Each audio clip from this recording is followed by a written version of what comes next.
Assalamualaikum warahmatullahi wabarakatuh.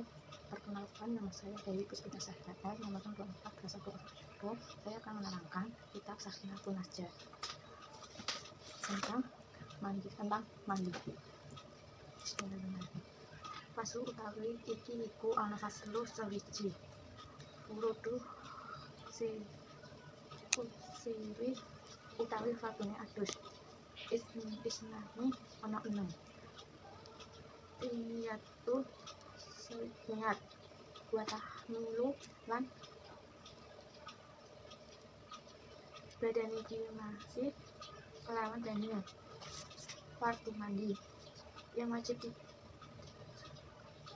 disunahkan menjadi mandi, yaitu mandi wajib atau mandi sunnah. Contoh mandi wajib, mandinya orang janabah atau mandinya orang haid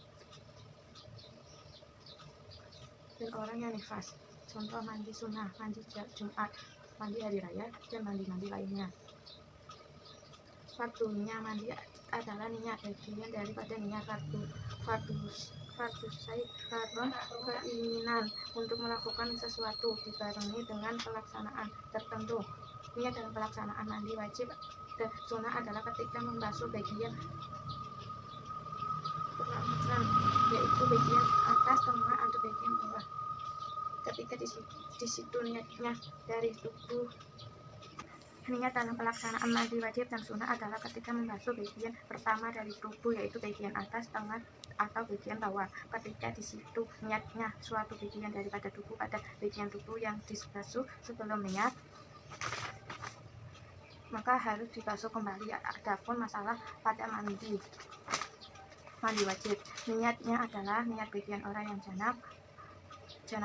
Orang yang junub berarti mandi wajib janabah. Adapun orang yang haid dan janabah, nawaitu roh haid atau nawaitu roh nifas, atau kedua-duanya baik laki-laki maupun perempuan yang mengalami haid, atau nifas, saya niat mandi menghilangkan janabah atau saya melakukan untuk sholat. Dari situ dari fardunya wudhu, bagian tubuh bagian zahir adalah ketika melakukan buang air besar maupun mandi wajib ataupun mandi sunnah. Bagian itu harus dibasuh. Ketika bagian yang tidak dibasuh, maka mandinya tidak disahkan dari tubuh yang dianggap zahir. Dalam masalah meratakannya air seluruh tubuh, tidak harus dengan persamaan yang yakin. Yang pertama, air harus menyeluruh ke tubuh. Kesunahan mandi adalah menutupi diri, termasuk kesunahan pada mandi bagian kanan jika tempatnya kecil, di tempat di sisi kiri pada orang yang melakukan mandi, termasuk kesunahan lagi tidak minta tolong orang lain dalam menyiramkan mandi. Kemudian masuk kesunahannya lainnya adalah selesai mandi berkumur dan memasukkan air ke dalam hidung. Ini merupakan kesunahan pada wudhu. Dalam wudhu yang disunahkan ketika melakukan mandi, disunahkan menggunakan israf atau berlebihan, menggunakan air daripada secukupnya, meskipun itu tidak lebih dari basuhan. Meskipun orang itu ada pada tempat yang di situ banyak airnya, yang dipandang adalah kegunaan bukan kesediaan. Walaupun kesediaannya banyak, tidak boleh berlebihan.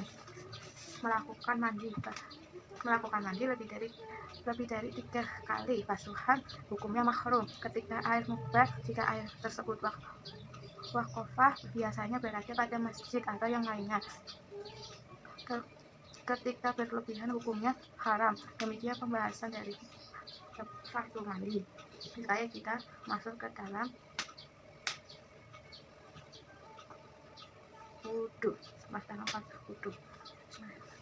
Fardu faslu utawi iki iku ana faslu sewiji. Wurudu wudhu, pira-pira syaratnya wudhu. Asyaratu ana 10. Al-Islamu sewiji Islam wa tamizu lan pinter. Wanakuhu lan resik anil haidi saking haid, wan nifas lan nifas, wan siwa emah lan saking perkara mau lan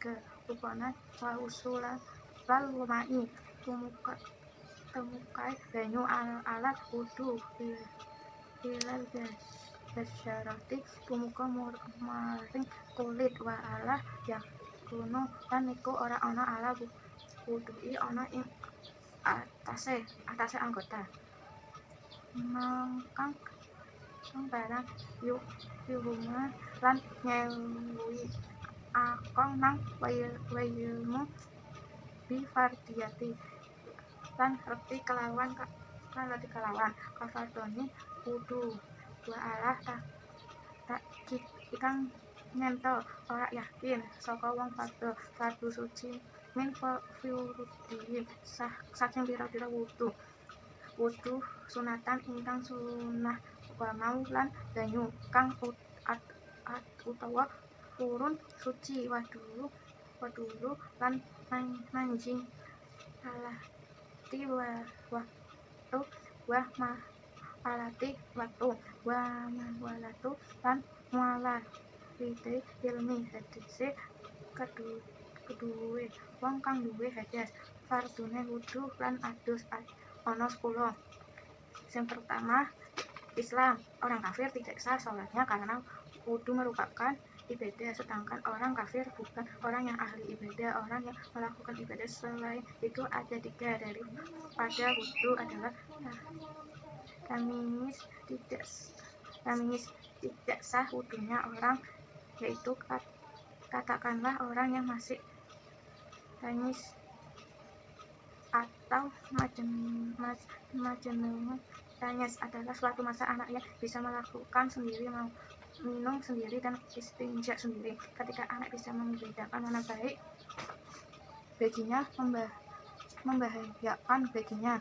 Yang keempat, 4 dari wudu adalah haid atau nifas. Seorang melakukan wudu ini ketika seorang selesai haid atau nifas, bersih dari perkara air yang dibasuh dalam bagian kulit. Kelima, tidak ada perkara pada kulit, contoh kulitnya dibaluri minyak wangi atau yang lainnya, itu tidak sah. Keenam, mengetahui terhadap hukum wajibnya wudu ataupun mandi. Ketujuh, tidak mengalami adanya perkara-perkara mandi ataupun wudu. Keenam, air yang digunakan air yang suci dan menyucikan. Kesembilan, yang mengalami terus-menerus hadas. Ke-10, mu'alaf adalah langsung seorang yang melakukan perlehan yang belum kering. Sekian dari saya, maaf apabila ada kesalahan. Wassalamualaikum warahmatullahi wabarakatuh.